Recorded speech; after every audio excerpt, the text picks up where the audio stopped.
And with that, I want to introduce Alex Timothy. Okay, thank you so much, Beth. It's a pleasure to be here to talk to you guys. Yeah, when I met Beth and we were talking, and I was like, "Wait, you had your surgery when? Wait, I was around then time. Wait, who's your surgeon? Wait." And then I'm like, "I think I was in on your surgery." Yeah. And then we called her surgeon. He's like, "Yeah, he was in on your surgery." So it was just very serendipitous how that meeting occurred. And she asked me to come talk to you guys today about advancements in organ preservation. I said, it's my pleasure to do so. A little bit about me is I have about 20 years of medical experience here. Most of it is within liver transplant specifically, where I would assist surgery on the recipient side. So people who getting the liver surgery, assisting with blood tests, blood loss, and any kind of surgical complications. And then from there, I transitioned over onto the donor side, and where we ended up now, where we are sort of in between both recipient and donor, in that little transport phase. And basically, we just manage the organ while we're waiting for it to be transplanted. Right. So we can go more into that in this presentation. So I'm going to see if I can share my screen here and get that going. I see I have some members of my team on this call. It's good to see you guys on here. And that's about all that's all I can see here. All right. I got permission, Beth? You should. Yep. Okay, thank you. And I think it's that one. And if the share doesn't work, then okay, it's there you go. All right. Okay. So we all see what I'm seeing here. Okay, great. All right. So in organ preservation, we have where you have one part of it is we're looking at the donor management, right? And then the second part is where we're looking at the recipient management. And but there's this whole phase in between that doesn't get highlighted or not many people are aware of. So that's what I'm hoping to shed some light on this for you guys today. So preservation matters because if you don't preserve something properly, then the outcomes are not going to be ideal, right? And the current landscape for organ transplantation is that for 2024, when we had the most organs transplanted ever. And right now, the goal is to get over 60,000 by, I want to say they tried to aim for 2026, but it might go into like 2027 or 2028. And the cause of this is because now we have all these advancements in preservation that is allowing us to get organs, specifically more livers, than ever before, getting them from donors who typically we would never even accept it 5 years ago. So with machine perfusion, we're going to talk about the transition, right? So we're going to go very back to the beginning with SCS, which stands for static cold storage, and that's basically, as you see here, the liver on ice in a cooler. And this is where when most people get um, an offer, they say, "Hey, you gotta get to the hospital within this time," is because we have such a finite window for this organ to be viable on ice. Then we go into the next phase, which is HMP, which is hypothermic machine perfusion. And that is same thing with ice, but it's cold. We keep the organ cold to slow metabolism down, but we are now perfusing or sending a fluid through the liver to keep it more viable by giving it oxygen, which the cells use. Even at a very low metabolic rate, they still use the oxygen to keep those cells from going bad, essentially. And then finally, the last phase, which we're exploring now, is NMP, which is normothermic machine perfusion. It is saying, hey, well, if we can do this at cold temperatures, what will it take to make it happen at body temperature? And that's what normothermic is, where we add a different type of fluid, but we are now able to assess the liver to see how well it's actually functioning before we even transplant it. All right. Any questions so far? Oh, okay, good. Don't want to miss anything. All right. Got it. All right. So the old way of doing things. This is what we've all seen, right? We get into the hospital, and then there's this cooler full of ice. The liver is buried under all of this ice. All right. So the main goal for this is, hey, we did the organ, let's get it as cold as possible, as fast as possible. Let's keep it as cold as possible, right? But what's happening here is the cells, even as it's cooling down, they still are metabolizing waste, right? They're still creating waste. And that waste is just sitting stagnant in that bag of fluid that the liver's in. And also, since you have all this ice compacting it, sometimes those ice can touch against the side of the liver, causing cold spots, right? And that causes tissue damage where the ice touches. Think of it like freezer burn, right? But so if more ice is on this side may not be getting properly cooled in time. So we have now advanced to a new way. It's still static cold storage, but now we're using no ice. So nothing is touching the liver. You can see the liver is just in a bag, it's exposed. Um, and these very specialized coolers, which have very, very good thermal insulation. And now this allows us to now precisely control the temperature. So we no longer have cold spots, hot spots, right? It's just a very even cooling at a very stable temperature. But Alex, Right. I have a question, yes, and go for it. it might be kind of an obvious question, but why do we transport organs cold? Is it the same purpose as like, okay, you get something from the store and you want to preserve it, so you put it in your freezer? Is that kind of the process here? And Yes.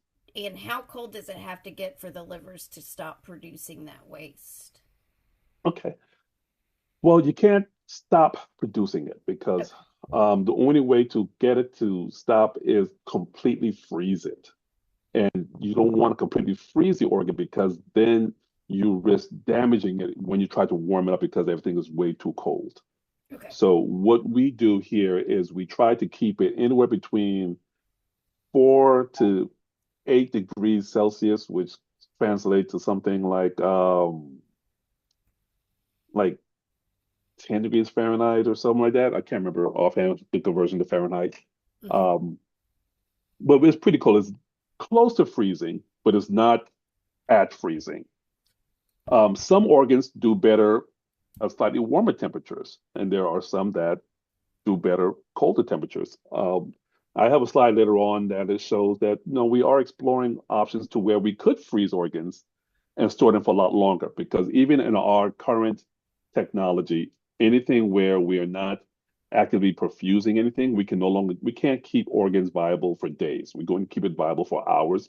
And this here way with the no ice touching it, we can, and a more controlled temperature, we can actually extend that cold time, basically the time that the organ has been placed on ice until it gets transplanted. We can extend that cold time a little bit longer. So typically, livers can only be outside the body for about 8 hours before you start having more like horrible outcomes on the recipient side. So going with something like this, it can extend it out to maybe 9, 10, sometimes even 12 hours. So it gives a little bit more time and you get a little bit better outcomes, right? So what we're trying to do now goes to our next slide is we are now trying to see what can we do to battle cold time because the liver just sitting there in that waste is causes injury to those cells, and we're trying to prevent that. And the main cause of that is lack of oxygen. Because every cell has a mitochondria, which is the powerhouse. And once that powerhouse or that battery in the cell is completely drained, sometimes it doesn't recover even when you try to give it more energy or give it more oxygen. It does not recover. And when it doesn't recover, those cells die. So if we could give it oxygen early on, then we could prevent less cells from depleting their energy stores, and therefore we can keep more cells viable when it comes to transplant. So yeah, we're still battling cold time, but with hypothermic oxygen and perfusion, or even hypothermic machine perfusion, HMP or HOPE, depending on if you are cannulating, how many things you're cannulating, we can actually extend that cold time to go up to 24 hours even. because now we're providing the energy source that the liver needs, so that so even at colder temperatures, we can definitely keep it more viable. These are just some of the machines that are either in clinical trials or on the market, but they all do the same thing. As you can see, the liver, if you look over here on the left here, this liver here is just sitting in the preservation solution, which is a special solution created for organs, which has some pharmaceutical agents that protect the cells from injury from once you reperfuse it. You provide buffers against high acid in the perfusion. So the liver is being perfused with this solution so that way every single cell gets access to the benefits of the solution at those temperatures with oxygen. So the same thing goes with the D-hope, which is the D-hope stands for dual hypothermic oxygen perfusion, which means we cannulate both the artery and the portal vein. A little anatomy here is the portal vein, the liver itself gets about 75% of its oxygen supply from the portal vein because it handles so much volume, and only 25% of it is coming from the hepatic artery. So in this case here, we don't necessarily have to cannulate the hepatic artery, but it doesn't hurt to do so. And two of these are transportable, meaning we can go ahead and put the liver on one of these pumps at the time we recover it at the donor center, and the other two are only once the liver is returned to the hospital, the transplant center where the recipient will be getting the liver. So a little bit about this and how it affects patient quality of life is Alex, these both. I'm gonna stop you real quick because Joanne, Go for it. you've got a question.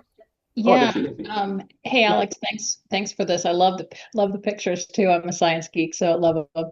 Uh, can you explain a little bit more maybe about the actual, I think you called it cannulization, I think, of the Hmm. portal vein and the artery. Sure.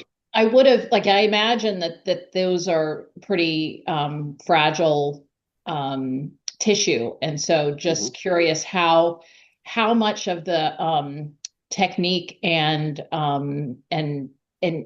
improvements have happened over time in order to be able to provide the fluids that are needed. So it seems like that would be a bit of the challenge in terms of making sure that it's all connected properly and working well and not damaging the organ. Yeah, that's a good question. Thank you. So during the recovery portion, we tend to take a little bit more of the vessels that we need that's not necessary used in transplant itself. So I can show you another picture here. If you can, I don't know if you guys can zoom in here, but right around here, you can see where the cannula is tied off. So anything where this is the portal vein here. So anything that's tied off doesn't get used. And this is a lot of length needed that they necessarily won't be using during transplant. So your The present. pointer, we can't see your pointer. So which Oh, you can't see picture my are you? pointer? Yeah, Oh, how about there it is it is. here? There it Ah, is. Now we there it is. got it. Yep. Okay. So yeah, Also, where I is have two it tied screens off? here. Yeah. So you can see like right over here Gotcha. where it's being tied off. Yeah. So this is the portal vein here, and so we tied off over here, but there's still a lot of length here that is actually used in transplant in the transplantation where it's not being used. Um, so we just use it here to save the length because we don't want to make anything short, right? The same thing here with the hepatic artery, where it's very long, and you see how small that is compared to the portal vein, right? So that's why I said this handles a lot more flow than this here, than the hepatic artery does. So we just tie the very top portion. We try to go to as minimal as possible to preserve as much length as possible. So when the doctor gets access to these livers, that they have enough room to transplant it safely. Hey, you're welcome. And the preservation solution itself has not changed over the years. So whatever they have developed way back in the 80s is still being used today. So we have to find different ways to extend the life because just a solution by itself can only go so far. Yes, Frank. Yes, Alex, thank you. I'm under the impression that the recovery, of course, is done by a surgical team. All of this, the organ, as it makes its way to the recipient, is it under the care of technicians or surgeons the entire It's time? under the it's under the care of both. So my team, we're all specialists who have been trained in organ preservation and organ recovery.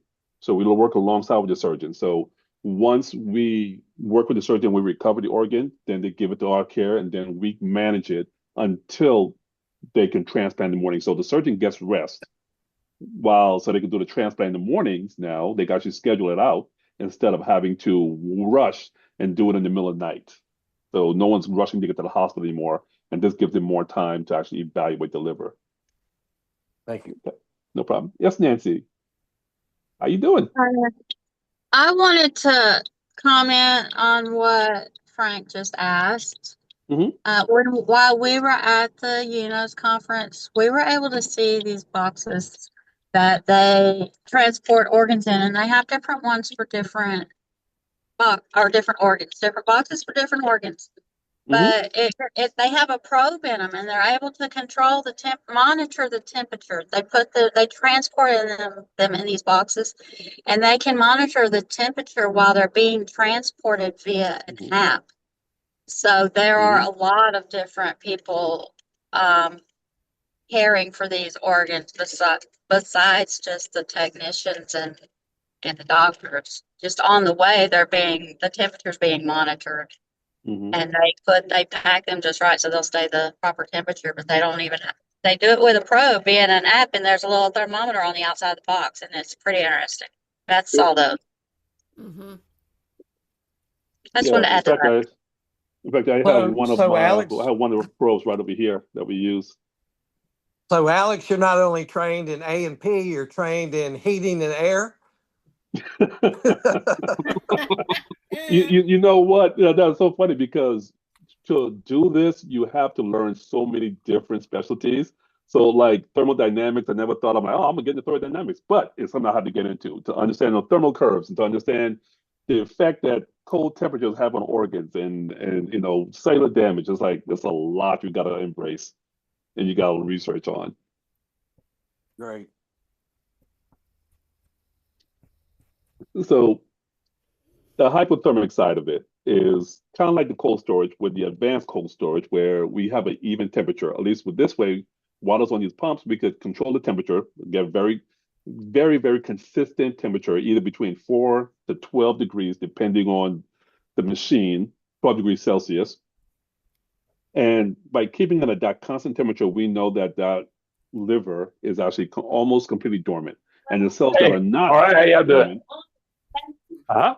the on the cells that are not dormant, they're getting oxygenated throughout the whole time, so that the way they remain viable until we're ready to transplant.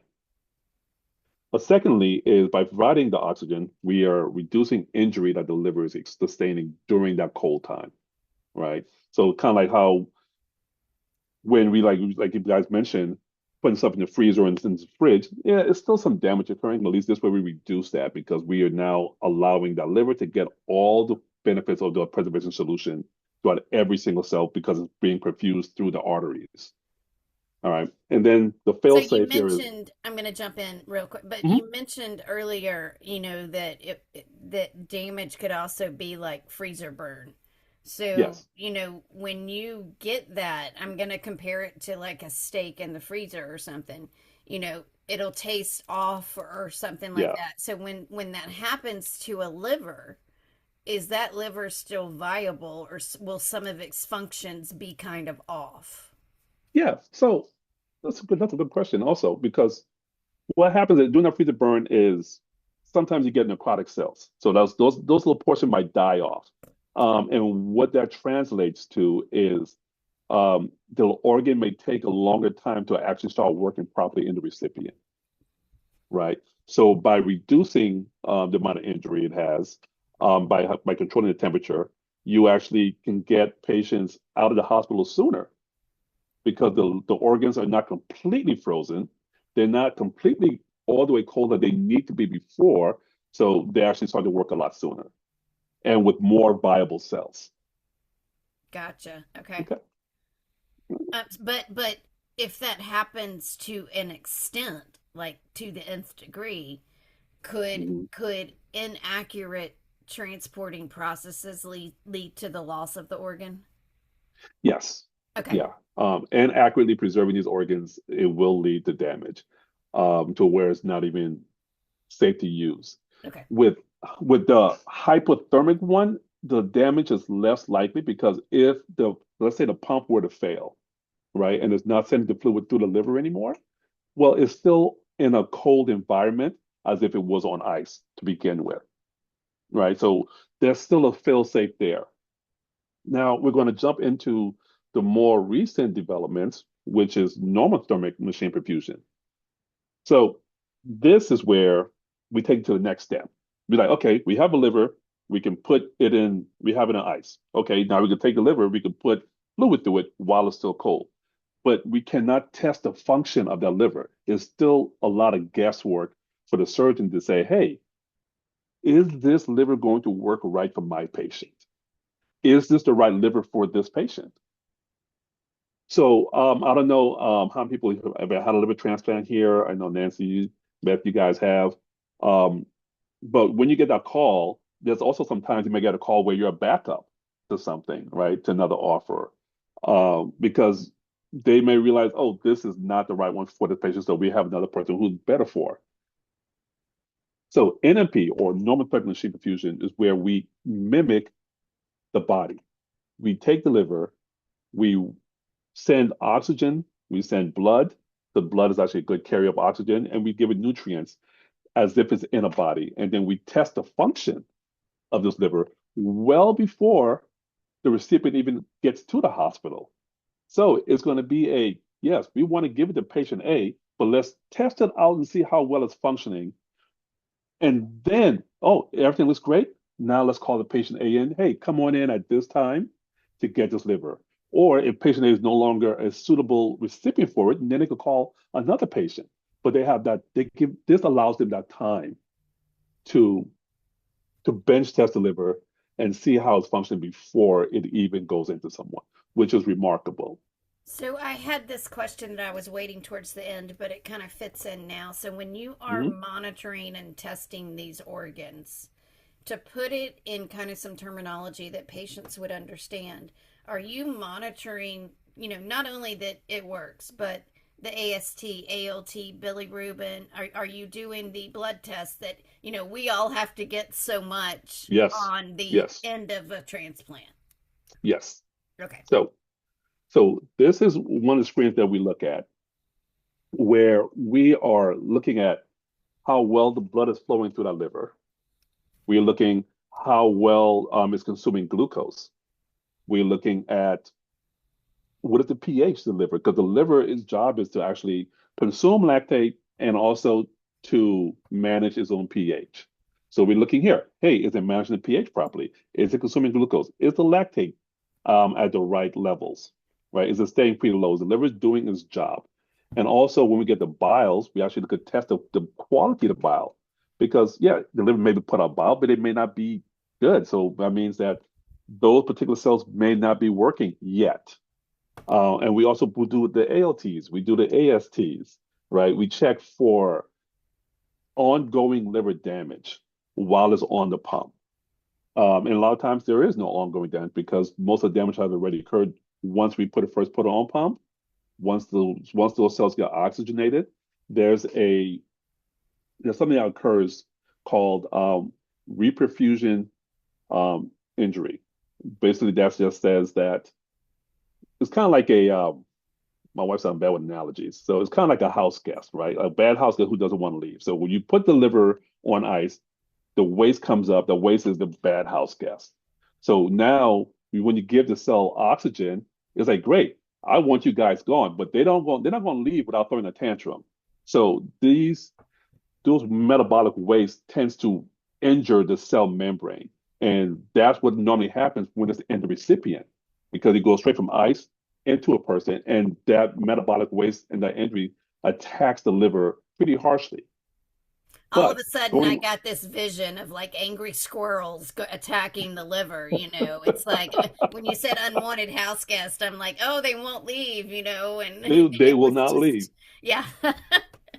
Exactly, they will not leave. So with this, we can get rid of all of them prior for it to go to the recipient. So now the surgery goes a lot smoother. the surgery lasts a lot.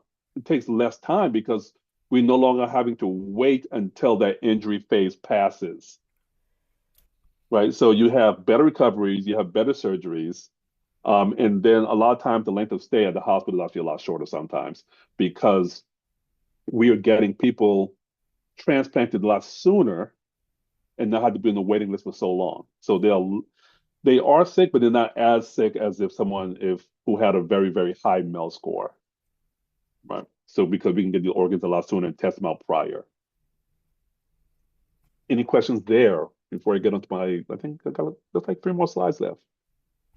Any questions about the NMP? Yeah, 1 second. So now let me relate this back to your company. So does your company just provide the technicians and all of that to do this, or is this one of your machines? Or we've all heard the terms organox and transmedics and all that. So whose machine is this?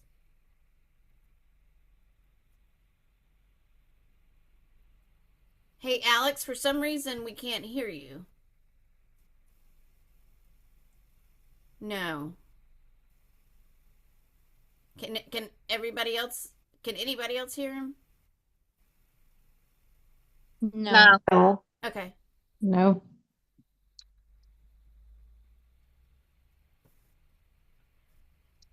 No, you're on mute.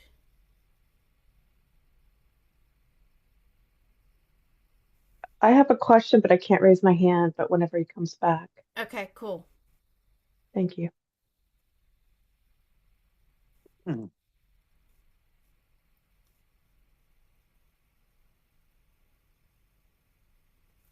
He's got all the fancy equipment.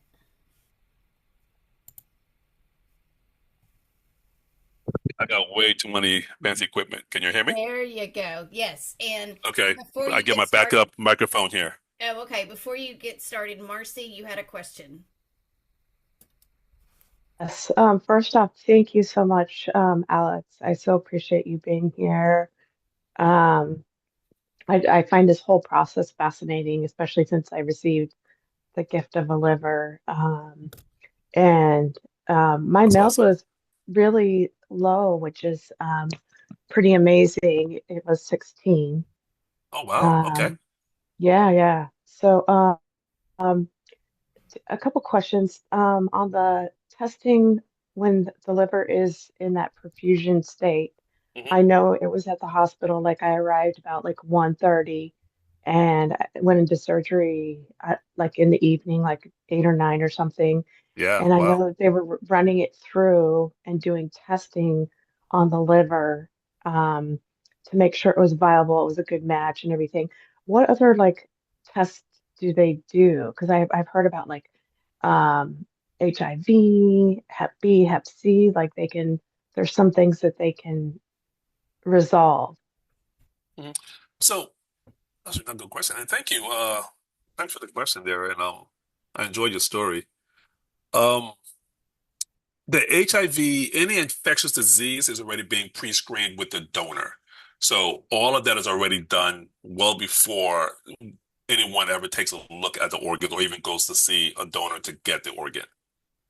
Right. So on these particular pumps, what we're waiting for, what we're looking for at assessment is we're looking to see if the liver is actually functioning. And some livers take longer than others, right? Because on paper, you may have a certain donor and say, okay, this looks great. Let's go ahead and use it. But let's test it out first. And then you realize that, oh, wait a minute, there was some unknown variable that occurred.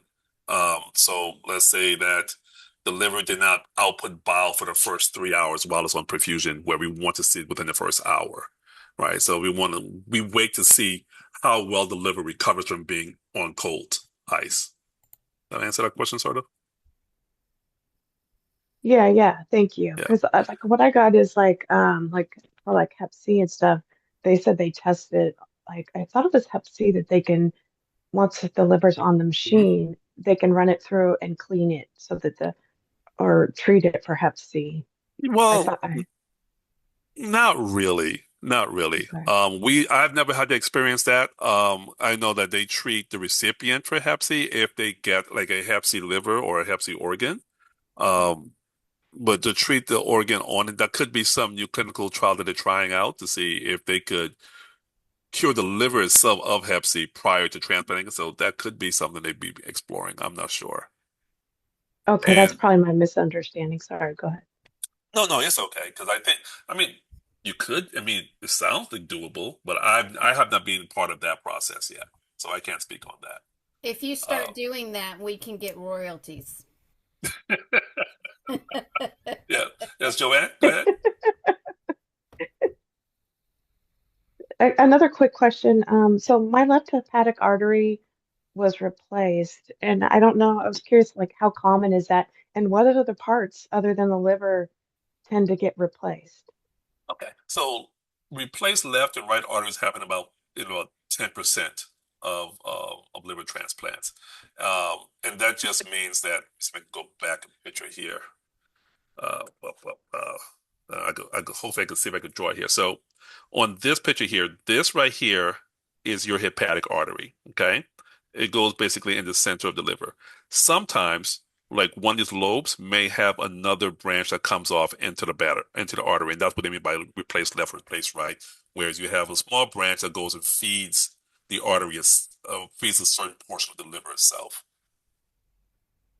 And that's all it is. And this is the portal vein here, and this is the vena cava underneath here. I can't see what picture you're showing, but Oh, okay. Is my mouse pointer showing here? It is. I just see you. Oh, you just see it. Okay. I just see your beautiful face. Oh, thank you. But yeah, if one can see it, yeah, it's usually a little branch coming off of here into here, or coming off to the right and into here. Hey, Marcy, I will make sure that you get a copy of the picture since you can't see it. Okay, cool. Thank you so much. No Yep. problem. Yeah, Joanne, I saw your hand go off first. Yeah, could you go back to that other slide with the circulation? I had a question about the blood. This one here? Yeah, Okay. you had said before that there were different fluids, and I guess I was assuming that they were more saline-like, but I guess also it makes sense that it's blood. Is this donated blood, or is this synthetic blood, or what is this here? Ah, that's a good one. Okay, so let's go back a little bit here. So here we have just the preservation solution, right?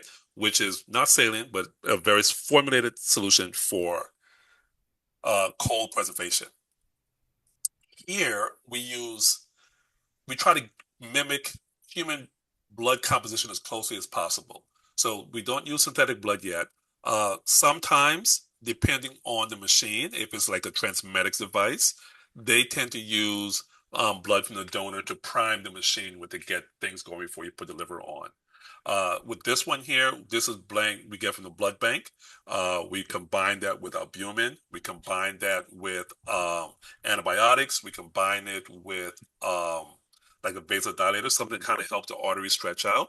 And over here are just medications that we give it over the course of the perfusion. While liver's on the pump, we give it these medications like heparin to make sure the blood doesn't clot.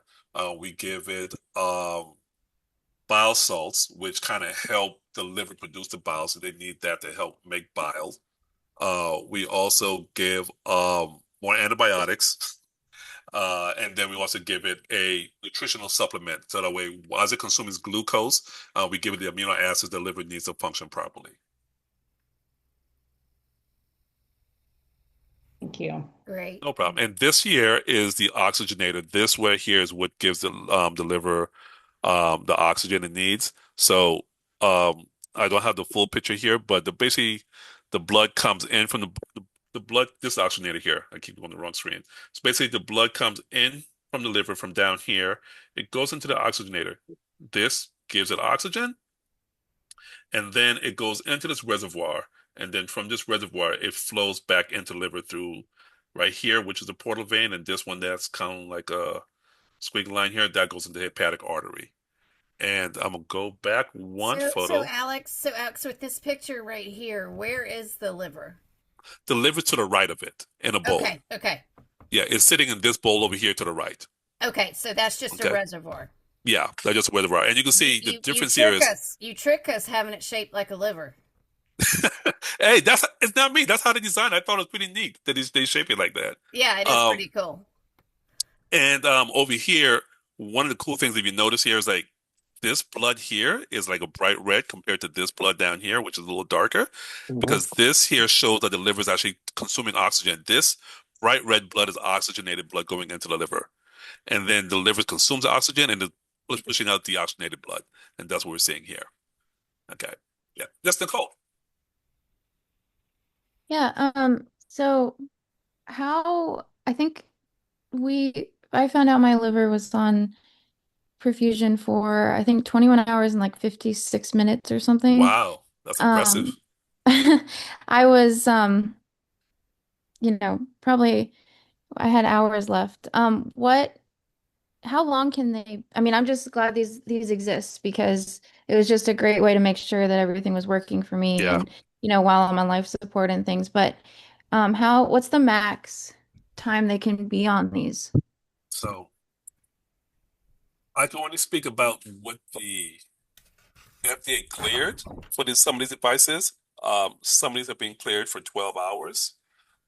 But it's also up to the transplant center and the surgeon as far as if they're going to extend that out. So yours being a very long 21, the longest one that I've been part of has been about 22 hours, I believe.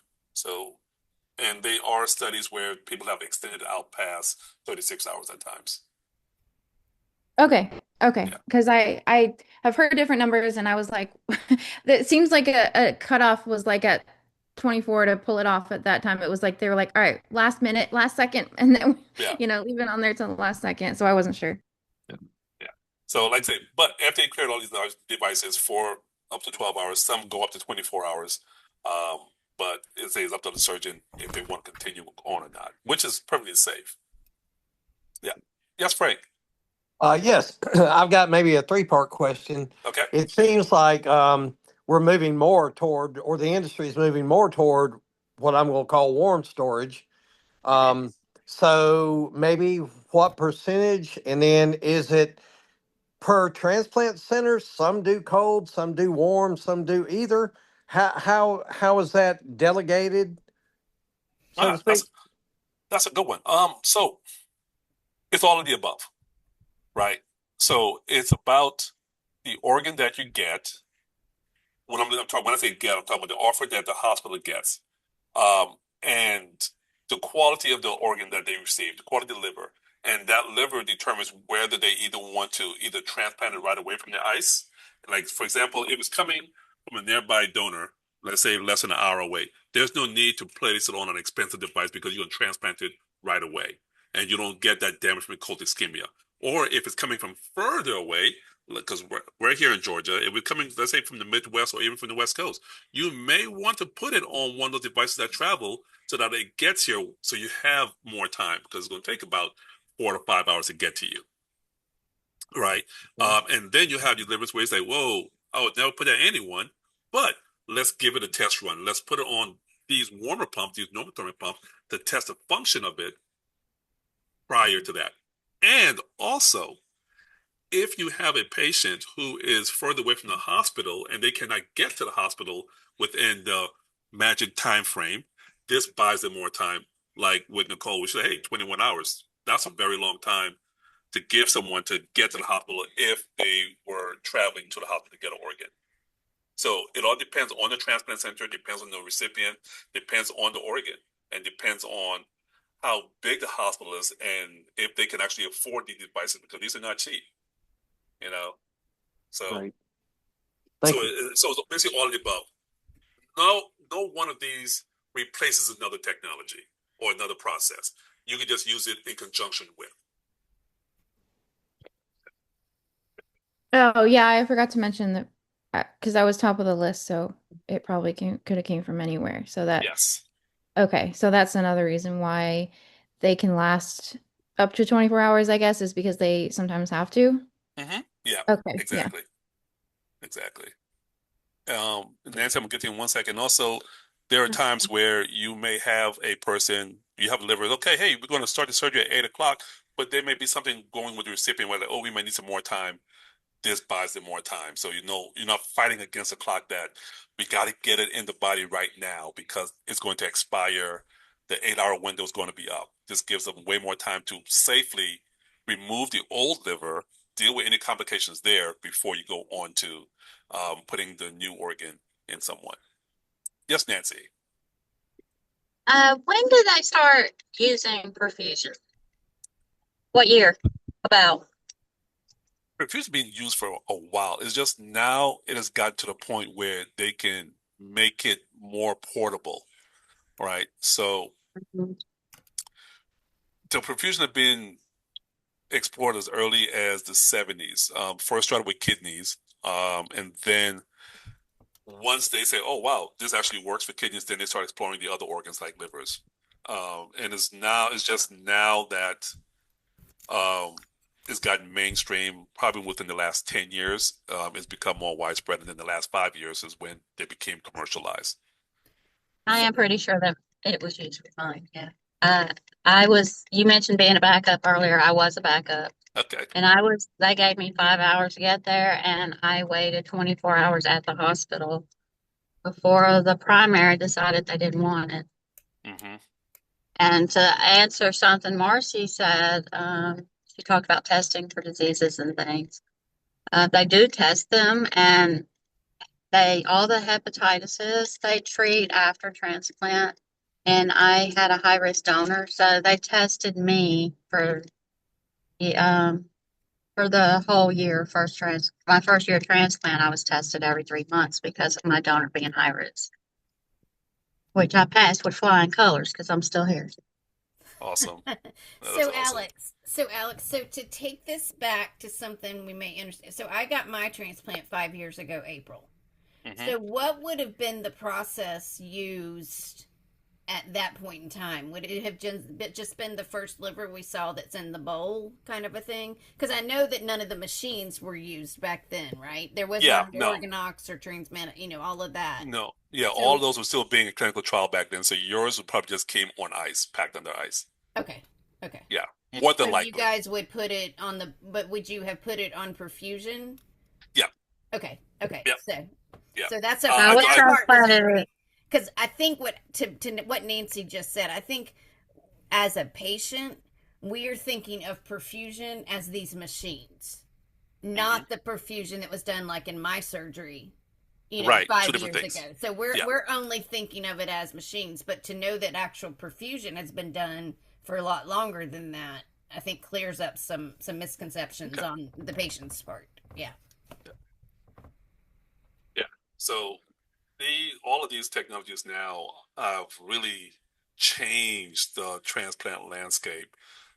Even now, we're still kind of like, okay, we could do this, we could do that. There's so many different options now, so many different ways to make it a lot safer, to make it have better outcomes, right? So we can actually share more stories, so we can actually talk more about it, and it's not uncommon to still have organs placed on ice and just transplant straight from ice because once again, it depends on the organ, the recipient, and the time. If everything matches perfectly, best way to cut costs, let's transplant it right away. Hey, it's getting here at noon. Can you get here at 2 p.m.? Great. It's in. But if it's going to be one of those things where it's like, all right, we need to make sure that the patient is safe first, and then we got to make sure this liver is going to be right for them. All right, hey, come in at 8 o'clock the next day, or come in at noon, but we want to transplant you until the morning, type deal. So, future innovations. Um, this is kind of like what you guys mentioned earlier with the Hep C. Like they may have ways they're looking at how to treat these livers while they're on perfusion. They have some where some people may have like a fatty liver for a donation that normally will not get transplanted. Well, can we take that fatty liver and actually defat it? Can we do that?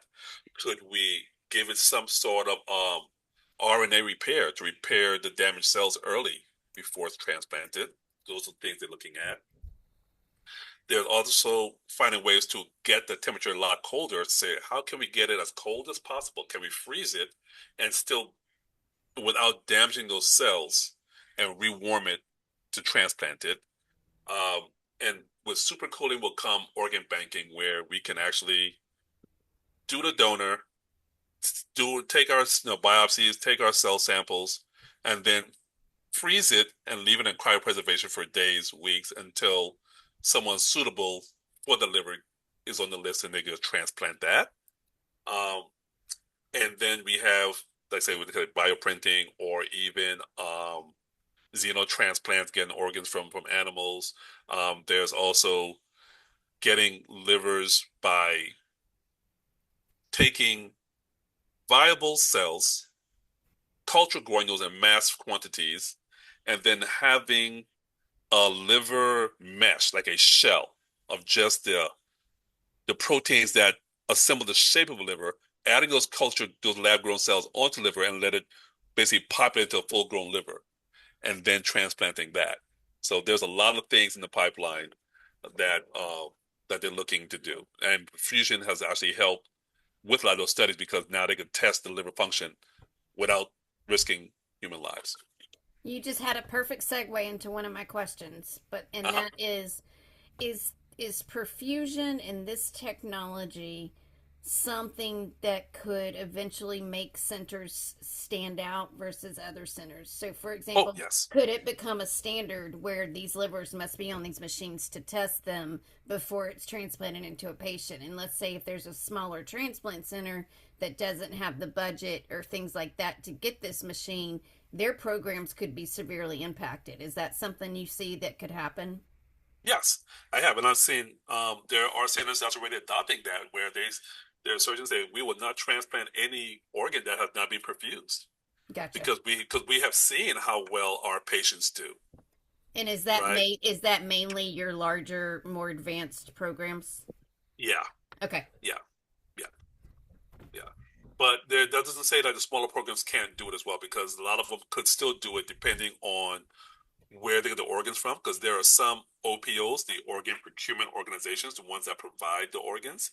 A lot of times they are adopting the technology, and they are perfusing it as soon as the organ's donated, before even when and accepted. So they Yeah, say, hey, any, that's another piece of this puzzle that I don't think a lot of people understand is that some OPOs actually have their own perfusion machines. Mhm. So, yeah. And Yeah, it so they would perfuse it, and then they would actually drive it to another center. So I met one lady, she's from Texas. She works at one of the OPOs there, and they had a liver. They put it on the Organox machine, the one with the blood, and they drove it to California. It took them 17 hours to get there. Wow. Well, I will tell you, in Georgia, there was a law, bill, whatever you want to call it, just passed, where if a vehicle is transporting an organ, they are allowed to use lights and sirens. Hmm. And I had heard that we were only one of only 5 states in the nation where that is applicable, but that could be incorrect. Georgia was actually one of the states that was really against it. Were they really? But we Yeah, eventually got it. But yeah, yeah, they it was got it. not long ago. It was not long ago that Georgia got it. Yeah, it was not long. I think there was one. I think it was a congressman who's been advocating for organ donation here in Georgia, and he got that passed through. It was yeah, it was Yeah. John Albers. Yep. Yep. So Allison, yes, I see your hand raised. I'm just curious. I know you keep saying expensive. These machines are expensive. Can you give us like a ballpark estimate of what it costs for a hospital to obtain one of these things? Oh gosh, it really varies on hospital per hospital, because there's a lot of factors that play into it. But ballpark is anywhere between, like, if I try to think of an all-in price, anywhere between maybe 30 to 150,000. Yeah, and that's depending on, are we traveling with the machine to go flying, in a private jet to get the organ here faster, or are we just driving it, or are we using the most expensive unit machine out there, or there's a lot of factors, but anywhere between, like, say, between 30 to 100, 150,000. So, and there are still some insurance providers who don't quite cover it, because they don't know where this lands, right? They don't see how this saves them, more money down the line because, like I said, you're not paying for the ICU bed stay anymore. You're not paying to have that patient on the waiting list a lot longer. So it's like you pay more upfront here to decrease something else on the other side. So there's a big financial uh crock pot, so to say, out there with all of this. Yeah, and I I'm just want to point out a comment that Joanne made in the chat. She has some knowledge of what goes on at the FDA, and she says the process at the FDA clearance is that a company will submit a package of data to support the safe and effective use of the machine. It would Hmm. include all the descriptions, functions, and what the fluids are used. The company does studies to determine how long it can work effectively. With more data, eventually the time might be able to be extended that Yeah, these organs are on these machines. yeah. Let's go. Um, so let me just summarize it because I know we're coming up to our hour here. Yeah, Um, they are. so this has been great. I hope I've been, giving guys decent information here. So to summarize what machine perfusion has been doing for patients, it is allowing us to get donors, like the DCD donors. There's two different types of donors. We could talk about another segment um, where they normally would not have used it before, but now they are using those livers. Now we can do better real-time assessment of the liver to see if it functioned well in their donor, it's functioning well in the machine, so it's going to function well for my patient. That's sort of mentality. And we can the longer transport, like I say, go from Texas to San Diego. You know, we could get organs from further away when before we were limited to just whatever's our neighboring state or city. And now we have basically fewer complications. We have better outcomes post surgery, shorter stays. And patients just do better long term with these machines now that we've been able to guess save the cells. We save the cells, we save lives. You Mhm. know, and with that, I just got to close out and say, every organ has a story, guys. I'm glad to be part of that, and every transplant is a new beginning. Yeah, and I want to add on to that you were asking earlier how many people on here had had transplants, and we probably half the call has had a liver transplant. Wow, So you're wow. looking at, we're almost like cats with how many lives we have, and to know that you were a part of that process and you're the part of saving people's lives all the time. It's just an honor to have you come speak with us, and I get a little sentimental when I think about that. You probably touched or held my liver, Yep. and it's just a crazy experience that I think the transplant world experiences that other Amen. people don't have to experience. And, thank you for everything you do. And I'm super excited about the advances that are coming because I think there's a lot more opportunities too to come up. And so, um, if does anybody have any follow-up questions? You're getting kudos all over the place, Alex. Thank you. Little hearts and all the emojis and all the claps and all that good stuff. So everybody really, enjoyed this. Yeah, And and we might take you up on that offer, that conversation about the DCD donors too, okay, because great. that's something new that had happened. Frank, you have a And final question? Yeah, are you assigned to a particular OPO or a particular transplant center? well, How does Good that work? question. yeah, we're assigned to several different transplant centers. Here in Georgia, we work closely with Emory Hospital. And we work with the OPOs here, the Life Legal Georgia, um, and we provide service for basically whoever needs us, right? Because the proper these are new services, new technology, so you need someone with a good understanding in order to operate these things effectively. And then, so with our services that we provide, the hospitals or even the transplant centers or even the OPOs, they don't have to try to figure it out, right? Do you We have a just have to, counterpart in other states? Do you have a counterpart in Mississippi, for instance? no, I do not. I haven't Frank, been in Mississippi yet. Been Georgia, Florida, South Carolina, but not Mississippi yet. Better Frank, watch it's out. time to go back to school, Frank. Very interesting. Very interesting. Yeah. I, well, thank you so much for what you do. You're a blessing. Thank you. And thank you guys for sharing your stories because we don't get to see the outcomes. We don't get to see recipients or hear recipients because we just deal with that phase in between. So this is great to hear that how some of you guys have recovered and you guys doing well. Nancy and Beth, you guys shared your story that really touched me. That was really great. And then nobody have a personal connection that actually there for you. Like it just blows my mind. Well, I'm from Mississippi. I'm with Frank there. I was just curious, would you be willing to travel and make a presentation to one of our organizations here? Yeah, most definitely. It'd be my pleasure. Thank you. Yeah, you Hey, can reach out to Wesley. Beth and she'll get you my information. Hey, Wesley, I'm going to put my email in the chat, and you can just email me. Okay. Sounds good. Perfect.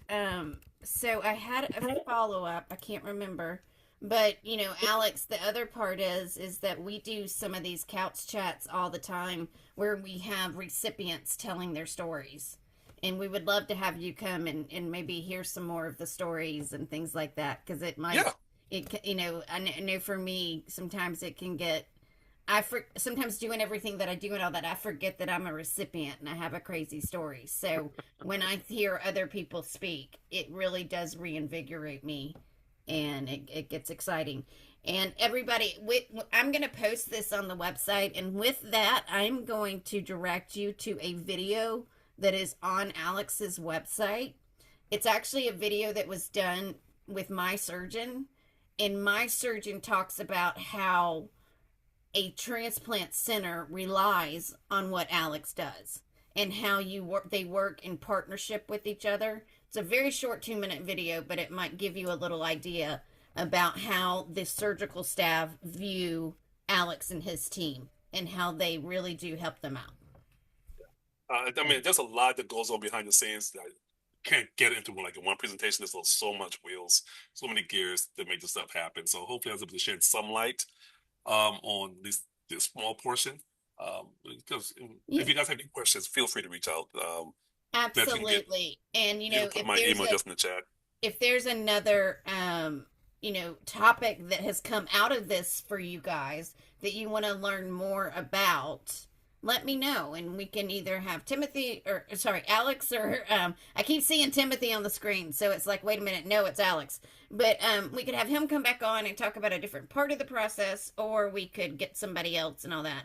I just want you, the purpose of these couch chats is for y'all to get the answers and the education that you want.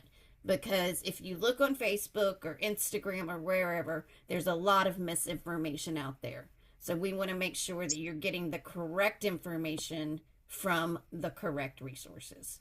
And you can always go to the Liver Circle. It's thelivercircle.org. And we have a list of couch chats. I've got 5 more scheduled that I'm getting ready to put on the website. So yeah, and Alex, thank you again. And It was good to see you again, Alex. I wanted to get that in. Yes, absolutely. So if nobody has any more questions, we are right at the hour, a little bit over, and I'm going to let you guys go.